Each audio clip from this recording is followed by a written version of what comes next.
going on. Get the fuck off me! Get off me! Get off me! Someone's coming towards me. I'm grabbing his skull and I'm throwing you. It's me, how fuck nigga. They got the most terroristic DBs of all time. And with that, ladies and gentlemen, we're back for another weekly review. We are here with a weekly review for college football week 8, the week of rivalry games from Bama to Tennessee to the Holy War to a bunch of Mormons fighting in Utah. We got a nice slate of games for you. I'm here with my co-host Jordan. And Jordan, what do you think so far of this week of football? I personally think it's great.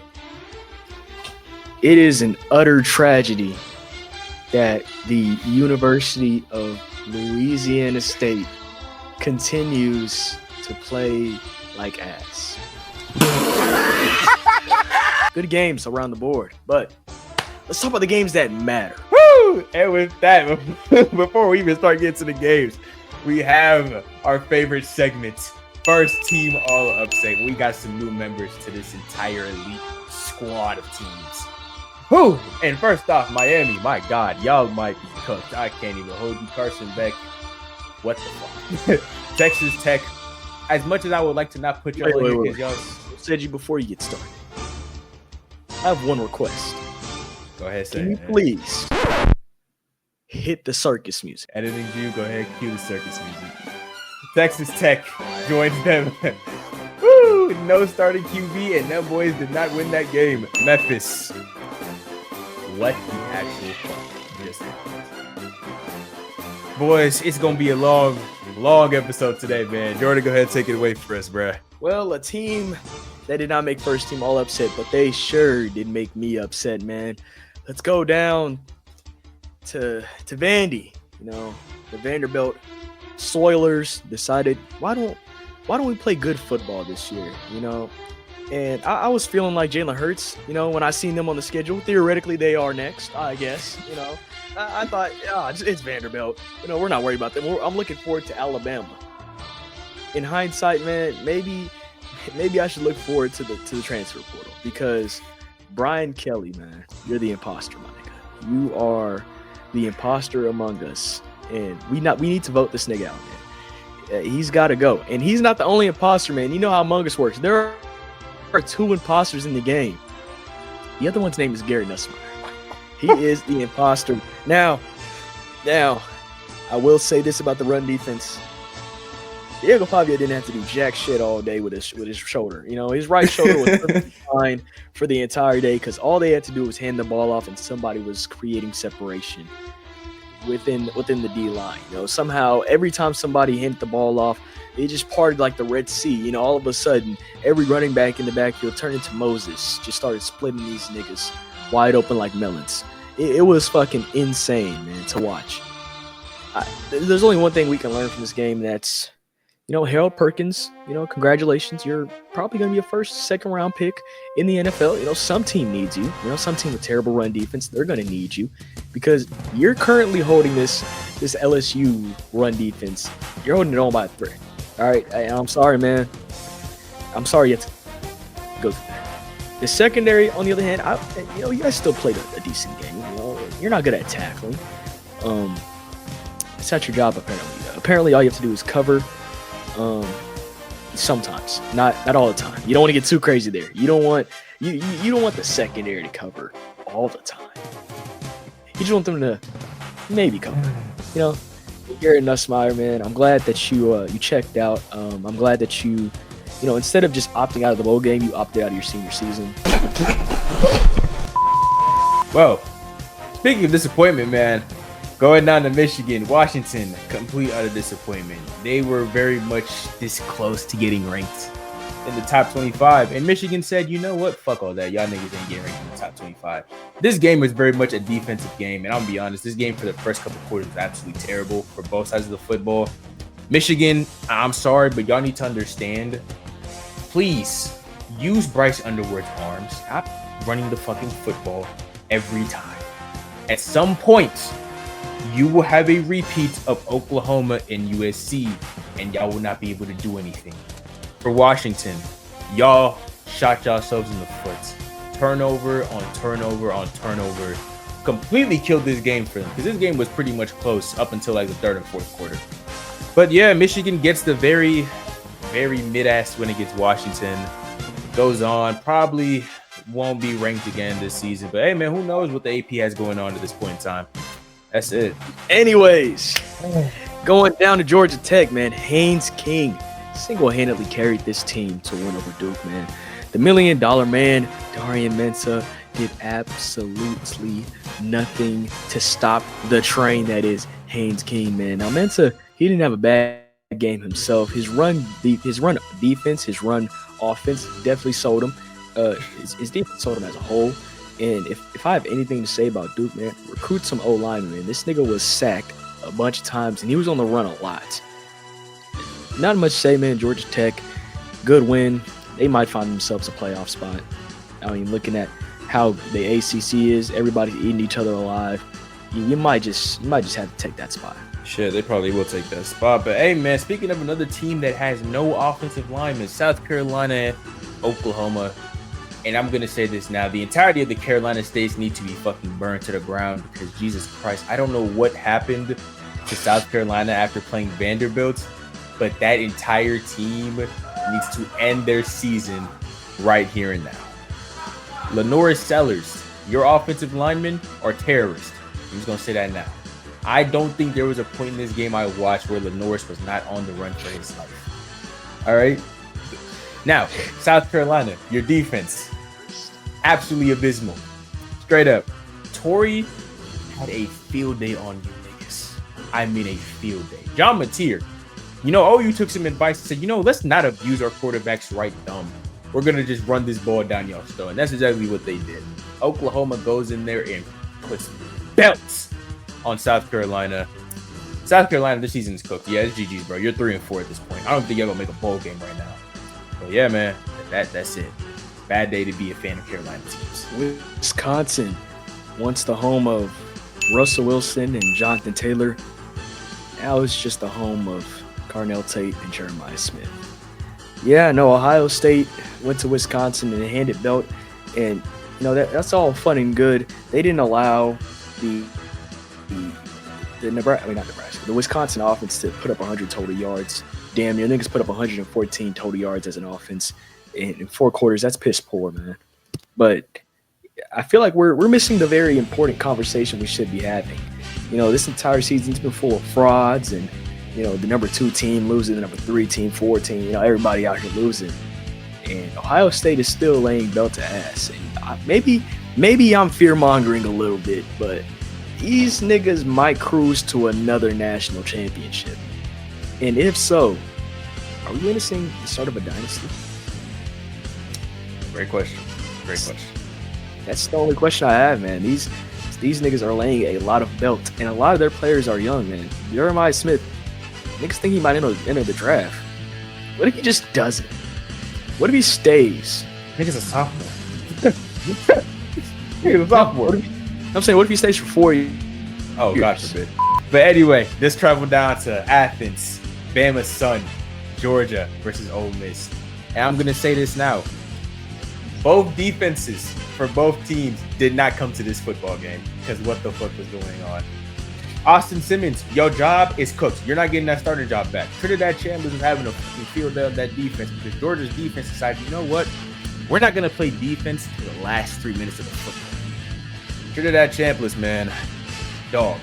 That's all I got to say about him. That man's a dog. That man earned his spot. He kept his spot. 19 for 36. Ignore that atrocious passing rating. That man was using his legs the entire game. 9 carries, 42 yards, and 2 touchdowns. That man was hooping. Gunnar Stockton, dog. Georgia bred. That man fits Georgia as a whole. He got a sister named Georgia. That he was born to be a Georgia Bulldog. Is that a fact? Is that true? That's a fact. That is a fact. Man, but anyway, right, Georgia's defense. Welcome back, Matthew Stafford. Facts. Georgia's defense holds off Ole Miss the last couple drives to pull off the win and gets their spot back. Probably back at the number 5 team in the country. Let's be realistic here. But yeah, Georgia gets the win, bro. Get it done in Athens. Ole Miss fans, I would not be scared. I would hold y'all's head high because y'all look good. Y'all look real good. Austin Simmons, it might be time to enter the transfer portal. We haven't shown this team, I'm about to talk about, quite a bit of love, but Memphis, they've been quietly putting together a very strong season. A season of the ages, man. They might, they might sneak their way into the college football playoff. That is until their starting quarterback, Brendan Lewis, decided, yeah, I'm just injured now. So he left the game with an injury, and that left freshman quarterback A.J. Hill to step in and win the game. And let me just say this, man. Yeah, UAB wasn't having that shit, man. Wide receiver Iverson Hooks. If you didn't know his name before, you might need to learn it, man, because it's 3 touchdowns, 172 yards or dropped on Memphis' head, man. I didn't think the quarterback played cornerback, but apparently he did, because what the fuck happened to the secondary? UAB had a field day, man. And if I'm Memphis, I'm terrified, because they're about to walk into the gulag, man. They got to play South Florida and they got to play Navy, 2 other teams who also have the chance to take that Group of 5 spot. And with them losing, now the Group of 5 is back wide open. UNT won today. Boise State won today. Very, very handily. And of course, we always got to shout out the Wesley Bates touchdown. You didn't think I would be able to fit it in, but I did. We're not doing a segment on Boise State, but guess what? I'm going to make sure we know that Cameron Wesley Bubba Bates did in fact score a touchdown. That's all I got to say. Ah, man. Well, speaking of other teams with freshman quarterbacks, Texas Tech takes on Arizona State. And man, Texas Tech's freshman QB, albeit he ain't played that fucking good. He ain't played terrible. He was doing his thing for a little bit at the end of the game. He was able to get them back in the game. But at the end of the day, experience triumphs overall, and Arizona State pulls out the win against Texas Tech. And to be honest, this really just came down to a battle of experience. Texas Tech's new freshman quarterback was making extreme mistakes that only a rookie would make, and at the end of the day, it costed them the football game. I can't even sit here and lie to y'all boys. It genuinely costed them that game. Albeit he played well against Utah, this game just wasn't his day. 2 touchdowns, 1 interception. Sadly, though, still played pretty decent, pretty well. 22 for 37. Not the best, not the worst though. Because when you look at Sam Levitt, 28 for 47. Don't know what the fuck was going on out there. Don't want to know either. But Arizona State gets the W. 7 passes. I don't know what they were doing. They saw this nigga come back from injury and said, we're going to have you throw the ball the whole game. Man, Arizona State edges out the win against Texas Tech, 22-26. Texas Tech is probably going to be the 13th ranked team. I don't see them dropping completely out of playoff contention just because their starting quarterback was injured this game. But yeah, man, that's it. I know your entire thing is Ty Simpson for the Heisman, but let's talk about some real Heisman quarterback play real quick, man. Boy, if you don't get... All right, let's go down to Arkansas. All right, Arkansas, as I used to say. Right, they hosted Texas A&M, and both defenses, I guess they both had a gentleman's agreement that they were just going to take the day off, because that is exactly what they did, man. Marcel Reed and Taylor Green had a Heisman-level face-off. I'm talking about I seen Trevor Lawrence and Joe Burrow out there. That was quite the game. And I will say this, for Arkansas, this is an overall win, man. And Bobby Petrino is back. And, this is a huge win for the community of old men who date younger women. If you don't know anything about that Bobby Petrino story, probably should look into it. But all I'm saying is, man, the fact that he became the head coach again, that's a yikes. But at least, that made Taylor Green, get some extra juice in him, I guess, because he had quite the game. He had, quite the energetic game. Marcel Reed, my Heisman, had the perfect performance. All right, and just to make sure the game was on ice, the A&M D-line decided to show up in the last couple of seconds, just so Taylor Green wouldn't be able to absolutely dunk on them one last time. My Heisman is Marcel Reed. Well, love to see that you still like doing crack and drugs. But hey man. Time for the game. The third Saturday in October. Alabama takes on Tennessee. Belt to ass. I don't even want to sit here trying to edge y'all with this shit. Joey Aguilar, 28 for 44. Whoever said this nigga should throw the ball 44 times, your job, you're done on Monday. Oh no, they need to be jailed. They need to be jailed. 268s, 1 touchdown, 2 interceptions. Alabama. There are some things you can clean up on. Why do you look shocked? Alabama for everything with this game. Defense showed out. Xavier Brown Dijon B. I want y'all to go back to that. I want y'all to go back to campus. And I know automatically y'all got girls lined up at y'all's dorms. I'm proud of y'all boys. Everybody else though, offense. Don't be fooled by that 17-point blowout. We could have won this game by 30 points. Not gonna hold you. There was a lot of things you need to clean up. Ryan Williams though, shout out today, 5 receptions for 87 yards. He was doing this damn thing. Jeremy Bernard, fucking 109 yards of total offense from that brother right there. That man was hooping. Alabama has set up their team to win in the long run. I'm gonna keep saying it. You was looking at me like I was crazy when I said, "Oh, this team is not going." No, these niggas is probably gonna go to the net. Let's be realistic here. They've won 4 straight ranked games. Allow though that disregard that for a second though. Bama got some things to clean up. If we could clean these things up, we could go toe to toe anywhere in the country. But yeah, man, that's all I got for that. Stop looking at me like that. You know it too. You just don't want to admit it. Let's talk about a real ranked matchup right here, man. The Battle of the Mormons. BYU and Utah, man. BYU wants the home of Taysom Hill and Zach Wilson. They have now passed down the torch to whoever the quarterback is. I don't know. I still can't learn that nigga's name. But it's not important because he didn't really ball out this game. It was their defense. Their defense did something great. They kept the Utah offense off the field. And the BYU offense, something great. They just kept the defense off the field. They just held onto the ball for a long time. They held onto the ball for 31 minutes. Utah only hit the ball for 23. So they just kept them off the field. Really, the Utah D they just couldn't get off the field. So there's not much to say about this game besides BYU. You guys could do something, make something shake, man. They could make an upset happen in the playoffs. And with that, we are at the final game of this week. It's the Holy War, USC versus Notre Dame. And to be honest, this game, for the first half was pretty good. Albeit USC, your run defense, I don't know if it's trash or it's just because of the fact y'all were playing Jeremiah Love and JD and Price, but y'all was getting ran through. Y'all's offense completely sold that game for y'all. Multiple turnovers, whether it was a fumble or interceptions, USC continuously shot themselves in the foot and completely killed any momentum they had for winning this game. The same could be said for CJ Carr, but at the same time, to cut us some slack, when you got 2 running backs who are probably the 2 best running backs in the country in your backfield, you can turn over the ball 4 times. It don't fucking matter. Anyway, though, Notre Dame gets the win over USC, 34-24. Jeremiah Love, Jadarian Price have an absolute field day. Those two, those are some first-round running backs right there. There's no debate about that, man. That right there will end off the entire week slate for college football. But before we go, you already know what segment this is. Jordan, who's going bowling? It's time, everybody.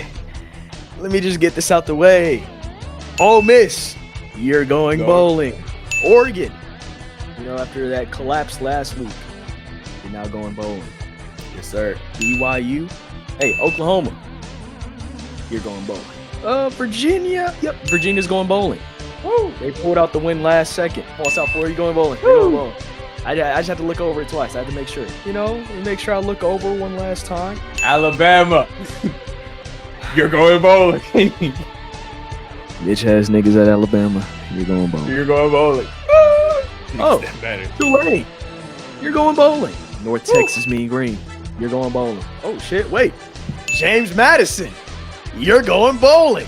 Hold on. I think we forgot a team here. Today. They beat a certain team in purple and yellow today.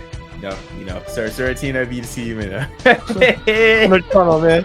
I have no idea what you're talking about. Man, but I'll say it for you, my brother. No. But completely unrelated to whatever happened today. Vanderbilt, you're going bowling. And that is our bowlers for now. Now we will do some bowler watch. Teams who are basically, they're 1 win away, basically going bowling, but you can't say it for sure. Miami, they still need the 1 win after last week. Tennessee, and of course LSU. Notre Dame, they need 1 more win. Missouri, USC, they need 1 more win. A couple guys should have just 1 win away from going bowling, so we'll keep an eye on them. But that's the end of this segment of going and bowling. Should have been LSU. Man, and with that, that will be the end of our college football week 8 review. Y'all go ahead, comment down below. What was your favorite game of this, beautiful rivalry slate? We got Bama giving Tennessee belts, USC choking, the Holy Wars going on. Man, it's been a great week of college football. But anyway, though, with that being said, ignore my co-host, man. LSU fan right there. That being said, man, without further ado, we out.